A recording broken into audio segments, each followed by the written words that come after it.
Olá, sejam bem-vindos a mais um episódio do podcast Papo na Veia, aquele que traz um pouco mais sobre o universo vascular com conteúdo científico e de forma descontraída. Eu sou o Dr. Rodrigo Kikuchi, angiologista e cirurgião vascular, e o seu anfitrião nesse podcast. Lembre-se, aqui você não fica sem assunto, porque nós trazemos todo o esclarecimento possível dentro deste universo. E no dia de hoje nós vamos falar sobre úlcera venosa, um tema para lá de relevante, e para isso eu trago para vocês uma convidada que sabe tudo do assunto, a cirurgiã vascular, a doutora Marita van Houtenfeld. Doutora Marita, muito obrigado, seja bem-vinda ao nosso episódio. Vamos falar, conversar um pouquinho sobre úlcera venosa. Muito bom dia, doutor Kikuchi. É um prazer estar aqui hoje. Muito obrigada pelo convite. Estou muito feliz de ter recebido esse convite aqui. Muito obrigado, doutora Marita. Aliás, vamos começar com a seguinte pergunta: como se pronuncia o seu sobrenome? Porque eu falei de um jeito, eu não sei nem se é o correto. Meu sobrenome é fácil, é igual está escrito, certo? Von, V-O-N, von Rautenfeld. Von Rautenfeld.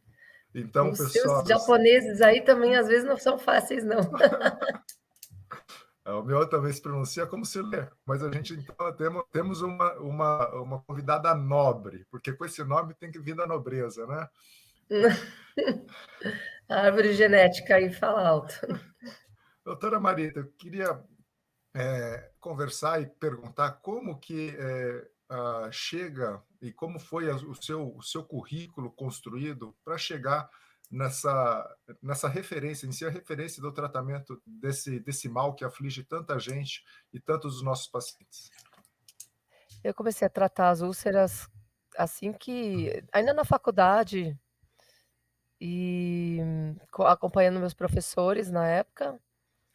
E assim que eu saí de lá, eu fui parar num hospital e num serviço público no SUS. Eu comecei a trabalhar no SUS e comecei a trabalhar num hospital onde tinha muita ferida.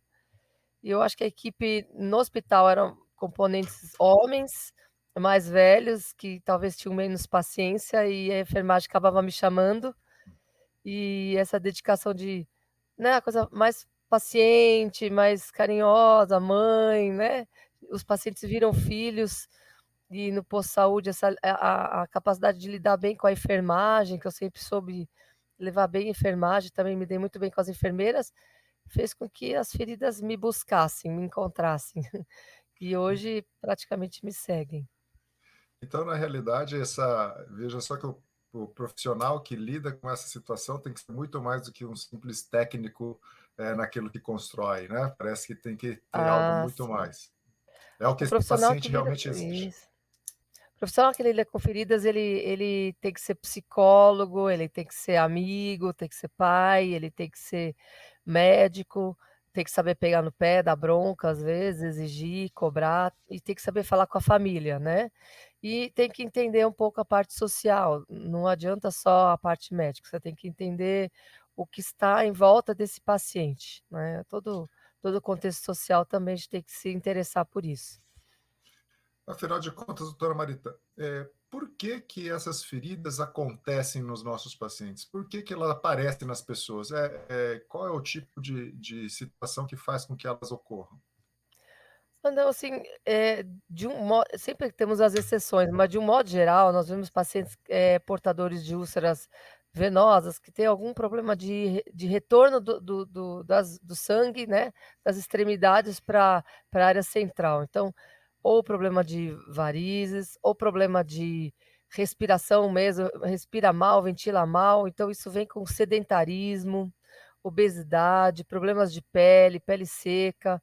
Muitas vezes as pessoas não têm, assim, grande parte das pessoas não tem capacidade de se cuidar melhor, então não tem dinheiro, não tem educação suficiente para isso, vivem em condições, precárias, né, grande parte dessas pessoas portadoras de feridas venosas, úlceras venosas, passam por essas dificuldades. É um conjunto, né, dieta, nutrição, atividade física, cuidado com o peso, cuidado com a qualidade de pele e genética também, né.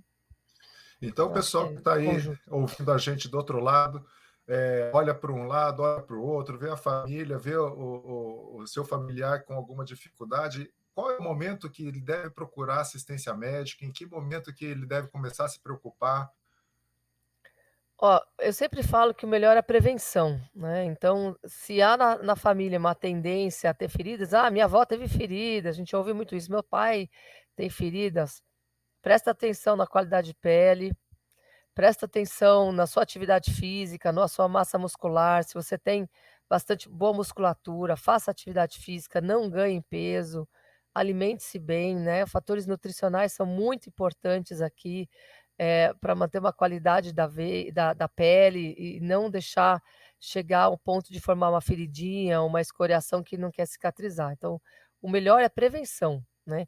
Agora, uma vez instalada a ferida, corre atrás de uma assistência médica o mais cedo possível, evitar aqueles tratamentos domésticos, ficar enfaixando a perna sozinho, fazendo curativo, vá procurar ajuda o mais cedo possível, isso eu acho que tem que ser feito, né.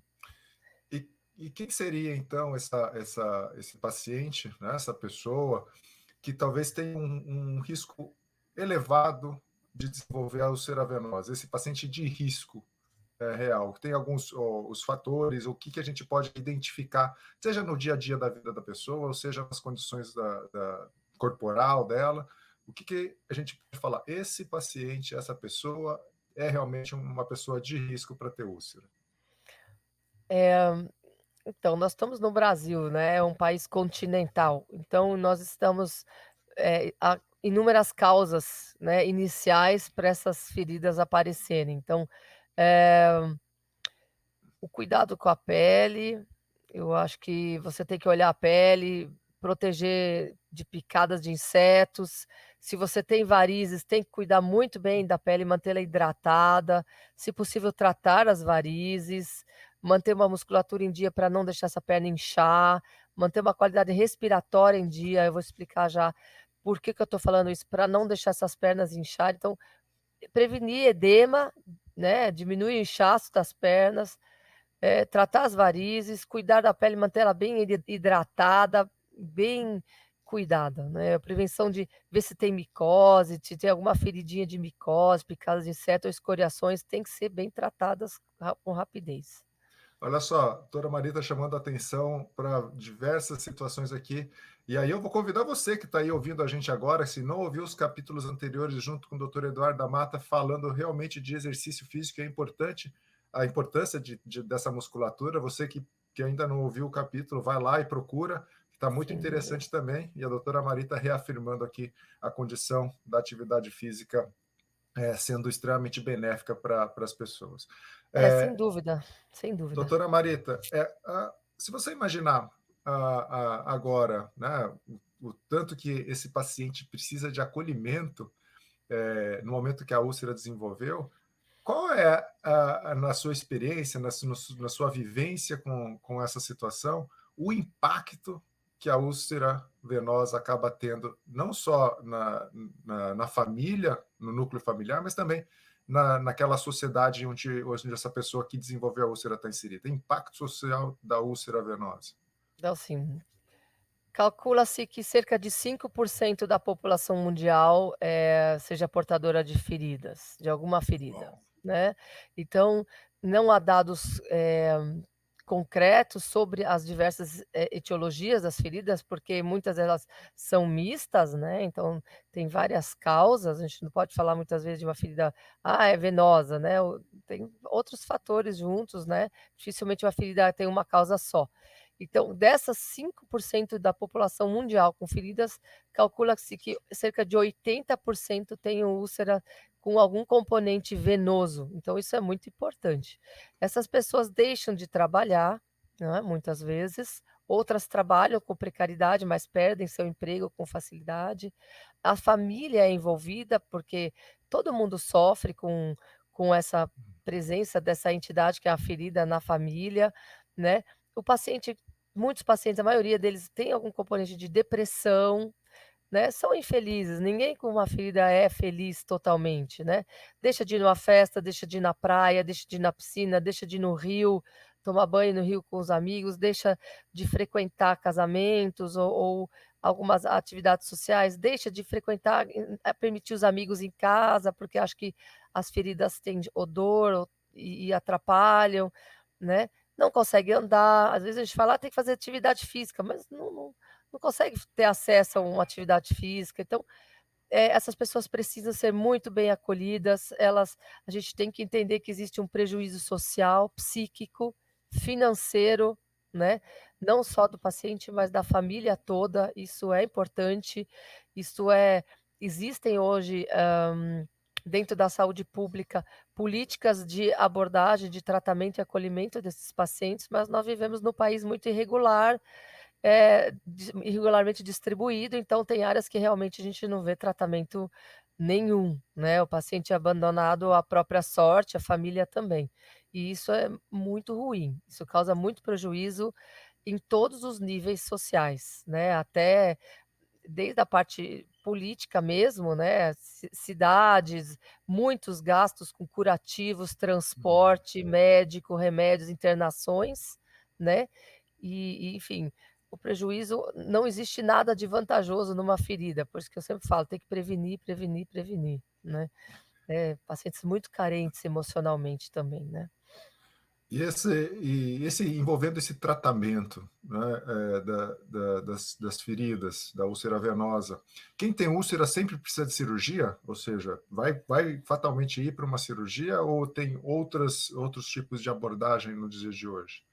Então, o que que eu aprendi ao longo da minha vida, né, tem aqueles pacientes que teriam indicação de um, não vou dizer cirurgia, mas de um tratamento do sistema venoso, né, hoje nós temos muitas alternativas ao tratamento cirúrgico em si, ainda mais, em ambiente público onde está a maior parte dessas feridas, esses pacientes portadores de ferida, a maior parte está no sistema público, é muito complicado a gente encaminhar para uma cirurgia hoje, as filas são longas, então existe tratamentos alternativos, como tratamento com espuma, laser e tal, de problemas venosos, se a gente tem problema de retorno venoso, de origem venosa, então varizes, né. Agora eu observei que tem pacientes que têm feridas de estase, úlceras de estase que a gente fala, onde existe uma dificuldade do retorno, mas esse paciente ele tem na verdade uma deficiência de musculatura e uma deficiência de capacidade respiratória. Então eu acredito que é um controle de peso adequado, emagrecer, né, perder peso, melhorar a dieta, diminuir inchaço, diminuir aquela gordura da barriga, e com isso melhorar a capacidade de inspiração, de movimentar o tórax, de conseguir aumentar o volume respiratório do tórax, a gente consegue diminuir o inchaço. Com isso a gente consegue também melhorar o retorno venoso, porque a parte torácica é muito importante para a gente fazer o sangue voltar das extremidades para a parte central, ó, né, a inspiração é responsável por quase 65% desse retorno. Então, se uma pessoa fizer uma boa fisioterapia respiratória, diminuir a gordura abdominal, fizer exercícios não só das pernas, mas a musculatura abdominal e dorsal é importante, a gente não precisa de cirurgia, muitas vezes. Então, quer dizer que, úlcera venosa nem sempre é problema de veia?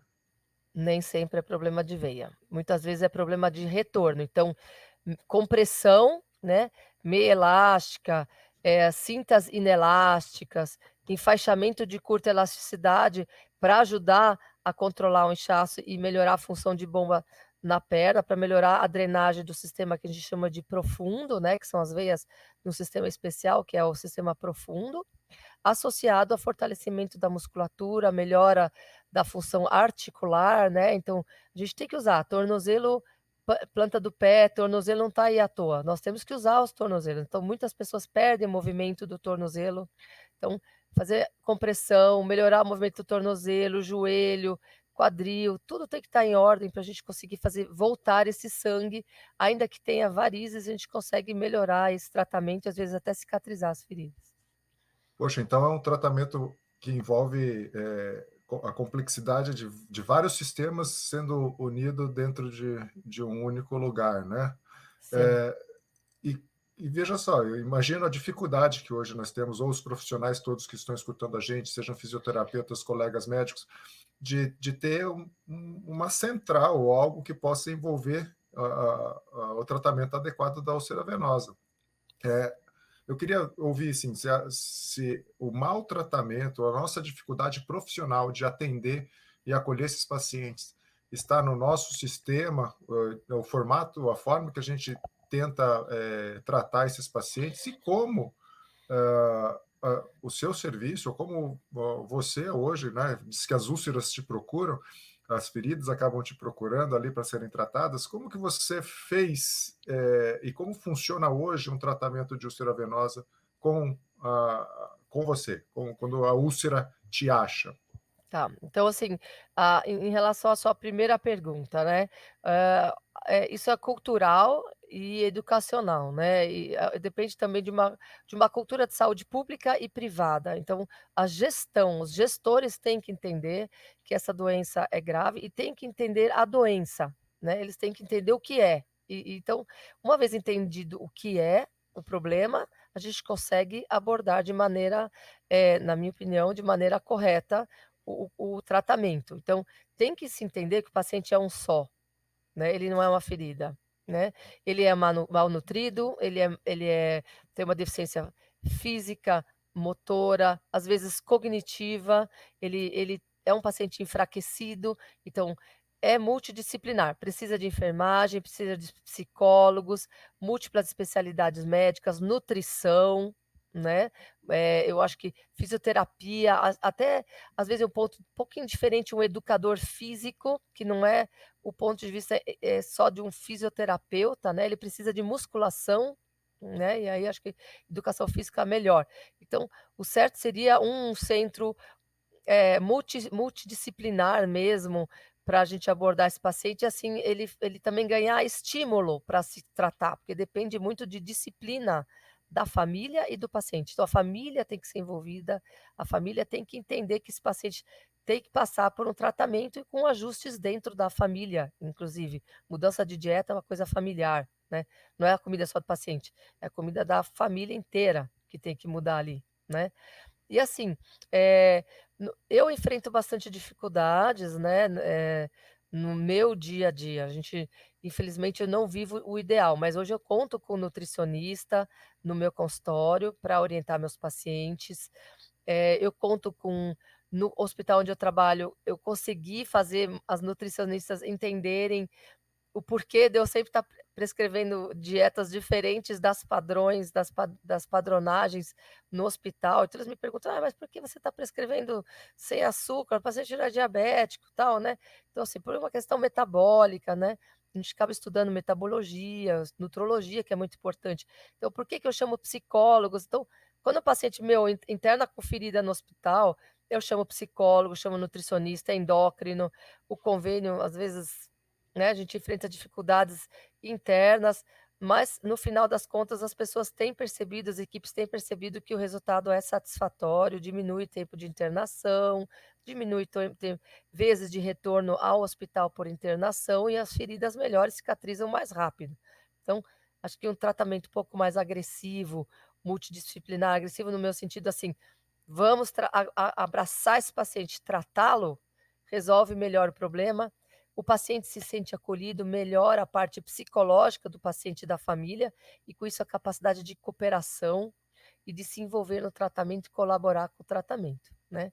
A gente sabe que tem pacientes que têm, feridas que usam a ferida como meio, né, de conseguir alguma coisa, né, seja pensão, seja carinho da família, atenção do pessoal do posto, dinheiro na rua, né, e isso tem que ser tratado com assistência psiquiátrica, psicológica, tirar essa dependência, essa inter-relação da ferida com algum ganho, né.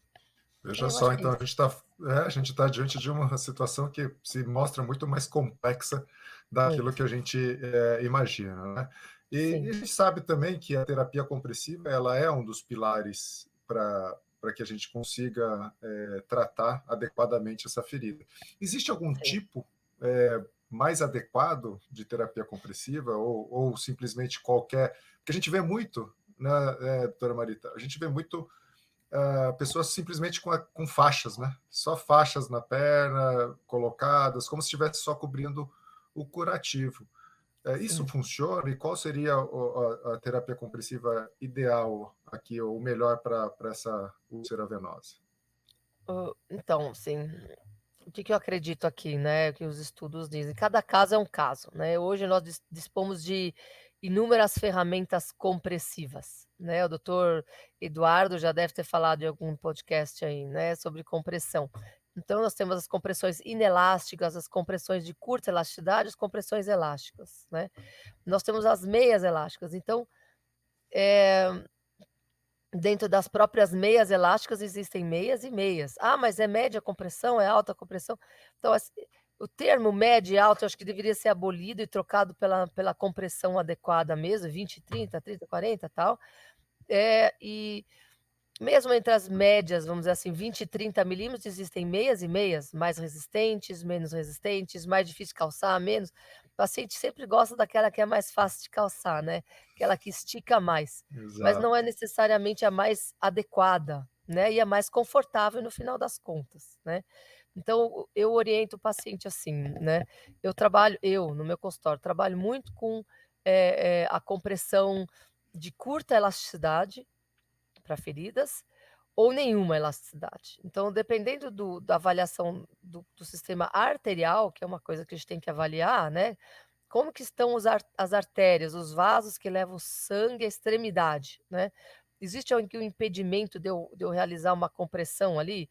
Se tiver tudo bem, a gente pode e o paciente conseguir, arcar também com o investimento, porque é um investimento. Eu falo para o paciente: "Não é gasto, é investimento", né. Em primeiro lugar, o senhor está investindo na sua saúde, não gastando, né. Então, dá para usar uma compressão inelástica, né. O paciente já está estável, né. Não está estável, tem muito edema, muito inchaço, eu costumo enfaixar as pernas dos pacientes, mas não é faixa, né. Eu uso ataduras de curta elasticidade, na maioria das vezes coesivas, porque elas grudam uma na outra, então elas não deixam quando o edema, o inchaço da perna vai melhorando, a faixa não escorrega com facilidade e se mantém um pouco mais estável, né. Então eu tomo cuidado embaixo, isolo o paciente para não comprimir nos ossinhos que estão mais proeminentes e costumo enfaixar essa perna do paciente por cima do curativo.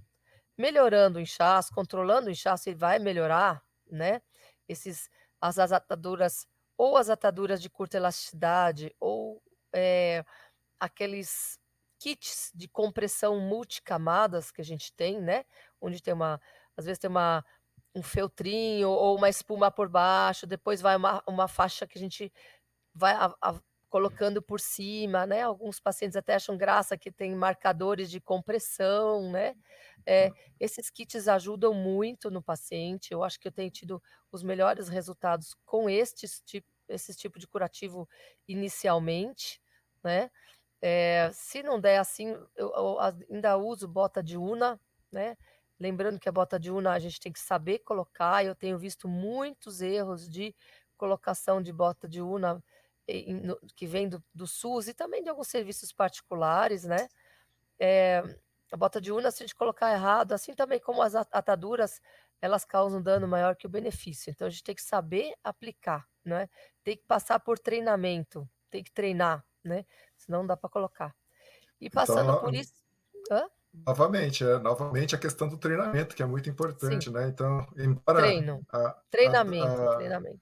está dizendo que a atadura de curta elasticidade ou quase sem elasticidade é a sua preferida de fazer, tanto os kits prontos, né, ou até uma bota de Una, Sim, não é todo mundo nos que casos consegue colocar, iniciais, né. né. Nos casos iniciais. Depois, quando está mais estável, eu passo para um dispositivo inelástico com velcro, que a gente tem várias marcas que também precisam de treinamento, mas em geral o paciente ou parente do paciente consegue colocar. E depois, se não tiver mais tanto edema assim, eu parto para as meias elásticas, né. E aí cada caso é um caso. Qual meia, que tipo de meia, se é a meia, para curativos, existem meias para feridas, se é uma meia mais já meia de uso diário, qual marca, qual tipo de meia, né. Eu vou indicar cada caso personalizado para o paciente, isso não é assim qualquer meia não. Ó, bem colocado, doutora Marita. Porque a gente tem ali aquelas meias que são chamadas kit úlceras, né. As meias que a Isso, gente automaticamente a gente vincula, que é aquilo é para cicatrizar a ferida. Realmente é exato. para cicatrizar a ferida ou como que dentro da sua prática entra o kit úlcera, nesse tratamento? Tá. O kit E explica úlcera também, explica o que que é o kit úlcera para o pessoal aí. então, o que que é o kit úlcera, né, são meias, compostas, é um kitzinho, é uma meia, com uma compressão mais baixa, em geral 10 milímetros de mercúrio, bem fácil de calçar.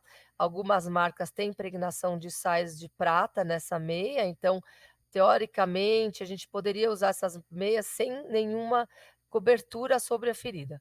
Em geral, a gente usa para feridas estáveis já, num grau mais para o fim da evolução das feridas que não tenham tanta secreção, né, não adianta colocar em feridas com muita secreção, e pacientes com edema um pouco mais controlado, não aquele inchação, aquela perna grandona. Então, em geral, eu uso essa meia branquinha, ela pode ser ou posta direta ou sobre uma cobertura, e essa meia, além disso, tem um tratamento que ela facilita o calçamento de uma outra meia por cima. Então, por cima vai uma meia, em geral, 20, 30 milímetros de mercúrio. Pode ser com ou sem zíper, depende do fabricante, né.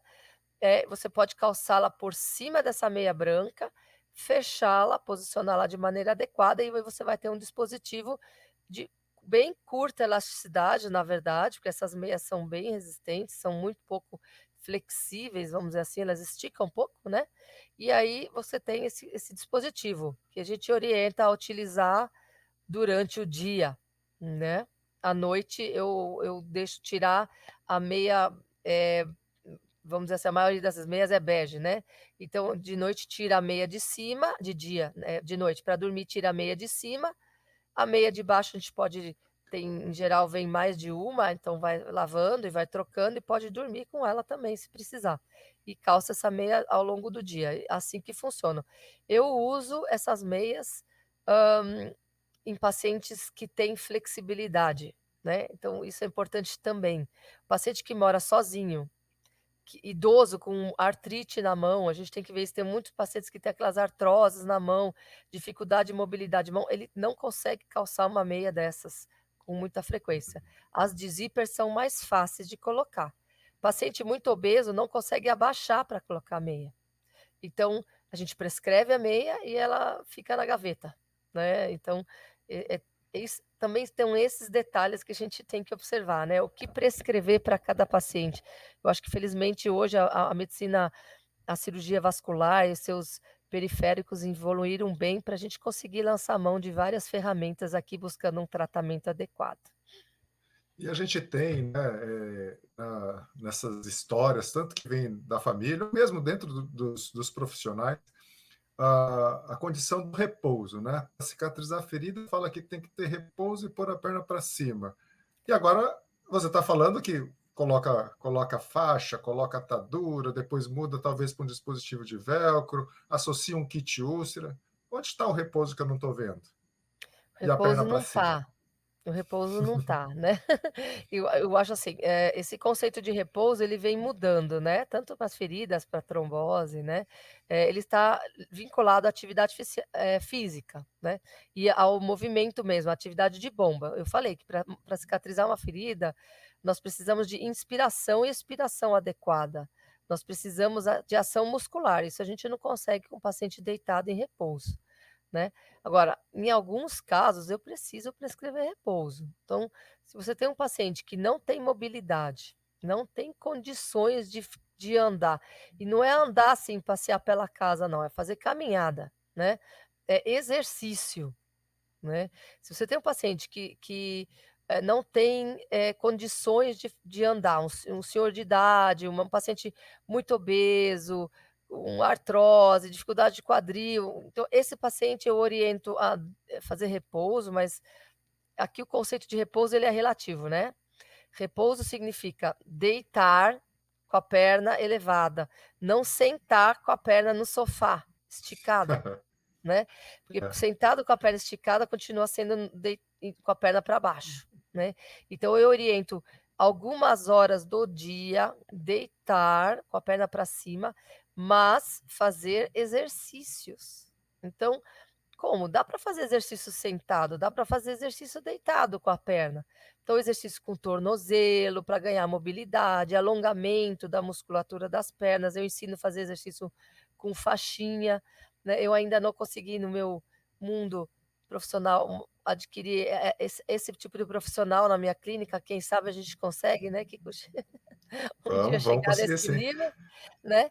Eh, então assim, exercitar o paciente, orientar, fazer alongamento, mexer o tornozelo, mexer a perna e fazer exercícios inspiratórios. Então, o cara não consegue fazer exercício, mas consegue usar um aparelhinho para fazer inspiração, né. Existem aparelhos bem baratinhos que a gente consegue usar para fazer uma fisioterapia respiratória, exercício com elástico, com uma faixinha no pé para puxar a musculatura, isso pode ser feito também. Então o repouso ficou hoje para aqueles pacientes que não conseguem fazer exercício físico em pé, andar, certo?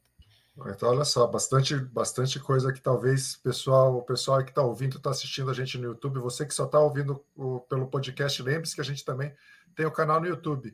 E aí vocês vão poder não só escutar, mas ver a doutora Marita aqui. Vale lembrar que essa voz dela, essa voz rouca sensual dela, não é natural. Ela está um pouco resfriada e ainda bem Muito que está aqui com resfriado. a gente mesmo assim. É, Péssimo. mas está ótimo mesmo assim, doutora Marita. Agora, qual que é, imagina assim, um mundo que nós temos profissionais e o desenvolvimento que a gente tem dentro da indústria. O que você acha que é a perspectiva futura para esse tipo de tratamento? É unir num lugar só? Qual o tipo de, de exercício que a gente pode dar, uma vez que você diz, não é caminhada, mas às vezes a caminhada é difícil. Será que os exercícios de resistência que são colocados dentro de um local só, a pessoa não precisa sair, né? Você coloca ela dentro de um local, consegue executar esse tipo de exercício. Então, na sua visão, perspectivas futuras para o tratamento de úlcera, o que a indústria pode desenvolver para a gente para facilitar nós atuarmos junto com o nosso paciente para levar aí uma cura mais rápida, uma cicatrização mais adequada?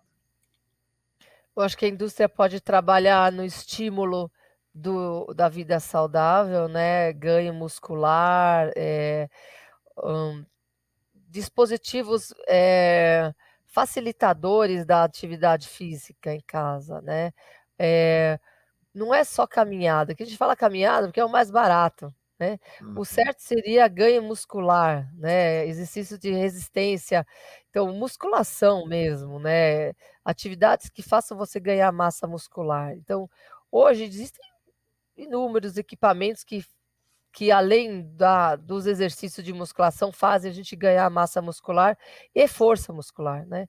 Então isso passa pelo fornecimento de suprimentos, suplementação, alimentar, suplementação nutricional que faz ganho muscular, medicamentos que aumentam e melhoram o ganho muscular e o rendimento do paciente, eh e equipamentos. Então, eu acho que, o custo hoje é muito elevado disso tudo, né, então, um paciente que realmente queira melhorar essa forma muscular dele, forma física para ficar bem e conseguir cicatrizar e tudo mais, ele tem que investir consideravelmente, e eu acho que a maioria das pessoas não tem, essa capacidade, né, financeira hoje. Então e educacional. Então a indústria poderia ajudar na educação, em atividades educativas, na divulgação, na cultura do bem-estar, da melhora, da prevenção e ajudando também na parte de desenvolvimento de produtos e processos, mais acessíveis à população, né. Então associar uma cultura e uma educação com políticas de saúde e o acesso a essas ferramentas, o paciente vai ter acesso, e eu duvido que não vai lançar mão dessa facilidade e facilitar a vida do profissional. Agora em relação aos profissionais, né, eu acho que também falta educação do profissional, né, de um modo geral. Todos, em todos os níveis, né, os médicos, porque muitos médicos não sabem o que é uma úlcera, eles acham que é uma ferida. Mas eles não conhecem esse universo que eu expliquei aqui de uma maneira muito resumida, né. Tem muito médico que a gente é meio doido quando a gente começa a falar em suplementação, em exercício, em Respiração. respiração. Onde você já falou de respiração, né? Uma vez eu falei isso, o cara falou, né, imagina. Então, assim, muitos profissionais médicos têm que aprender, a enfermagem tem que ter acesso a isso, nutrição, psicologia, fisioterapia é fundamental. Os educadores físicos que ficam muito fora desse ambiente, eu acho que eles podem ser trazidos para nós, nesse universo.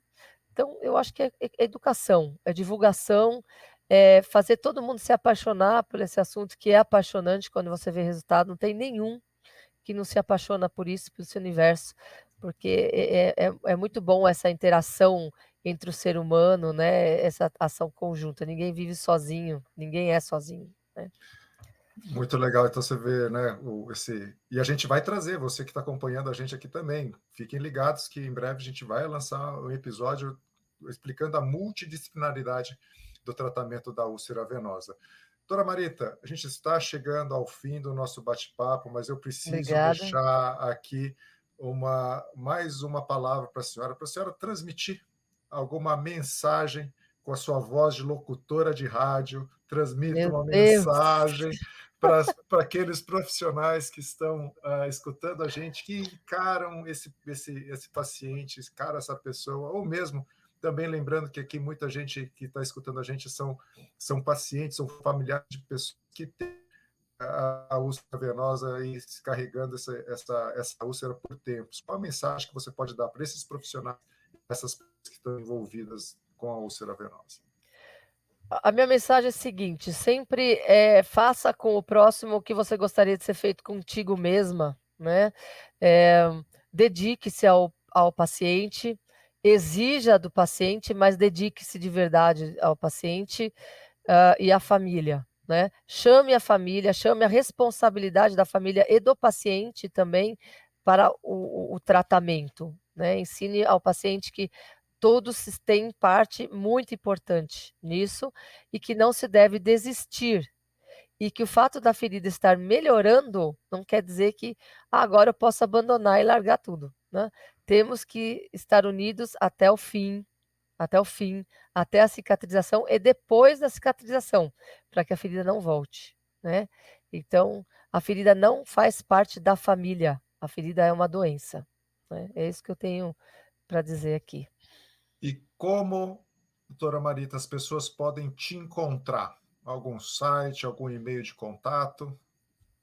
Eu tenho o Instagram, né, Marita underline von Rautenfeld, que é meu sobrenome, mas acho que o Marita underline já Ah, aparece.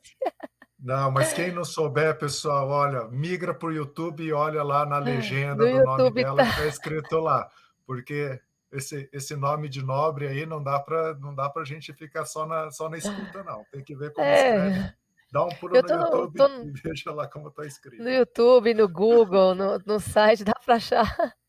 Os pacientes me acham bastante pela internet. Então, tá bom. Muito obrigado, doutora Marita. Obrigada. Aprendemos todos aqui muito. Eu acredito que toda essa informação traz benefício não só para os profissionais de saúde, mas também para toda a sociedade envolvida aqui nos tratamentos dessas feridas, que são realmente o impacto social bastante grande na nossa sociedade. Então, muito obrigado. E agradeço muito aqui essa meia hora. E chegamos ao fim desse episódio do podcast Papo na Veia. Esperamos que você tenha gostado desse episódio. E já faço o convite para você continuar acompanhando o podcast nas principais plataformas e também no YouTube da Jobst. Se você tiver sugestão de tema, qualquer elogio ou crítica, escreva nos comentários ou envie um e-mail para jobstbrasil@est.com.